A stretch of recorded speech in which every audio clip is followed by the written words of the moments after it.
Hello everyone, welcome to today's video. Today we are going to talk about how to make 2025 the best year of your life. Have you ever wondered what separates the people who achieve their goals from the people who don't? It's not luck or talent, it's about taking action. So if you want 2025 to be the year that you crush your goals, stay with me because I'm breaking down 5 powerful strategies to help you make this happen. Let's get started with the video.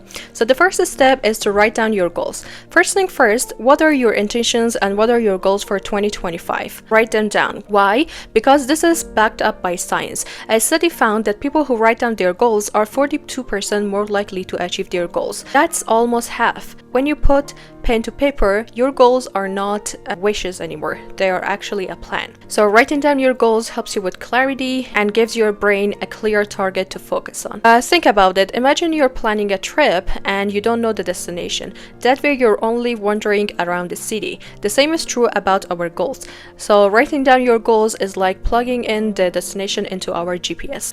So one suggestion that I have is set quarterly goals instead of annual goals, because if you set annual goals, you have already forgotten about it by the mid-January or February, but if you set quarterly goals, it is much easier to remember and adjust because it's a shorter period of time, and also because 3 months is long enough to make some progress, but it's also short enough to keep us motivated. Grab a pen and paper or a digital tool and write down your quarterly goals and be specific. Don't just say I want to become healthier, just say I want to go to the gym 3 times a week and cut out the sugary drinks or foods. These specifics gives you clarity and direction on what it is that you have to do. Step 2 is to activate your reticular activating system. So in this part we've got something fascinating. Your reticular activating system, or RAS. This part of your brain acts as a filter, prioritizing what you notice based on your goals. A classic example is a red car. For example, imagine that you want to buy a red car.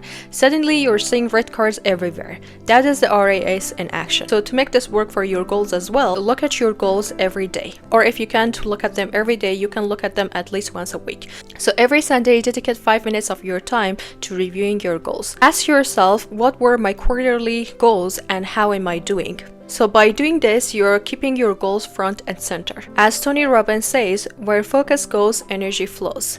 Step 3 is to monitor your progress. Here is when the rubber meets the road. Track your progress. At the start of every week, set your priorities and every morning check in with yourself. Ask yourself, what were my priorities for the week and how am I doing? Monitoring your goals is not just about checking boxes, it's about being aligned with your bigger goals. For example, let's say your goal is to save $10,000 by the end of this year. Each week you can monitor how much you're saving, what are your spending habits, and make adjustments where needed. These weekly check-ins help you to stay proactive instead of reactive. You can use tools that fit your lifestyle. You can use online apps. If you're tech savvy, you can use apps like Notion, Trello, or even Google Sheets to help you track and visualize your progress. If you prefer analog, a simple journal or planner can work wonders.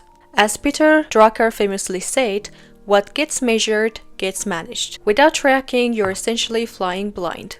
But with consistent monitoring, you always know where you stand and what adjustments you need to make to stay on track. Remember that the small daily improvements can lead to big results over time. The next step is to use mental contrasting. Let's talk about mental contrasting.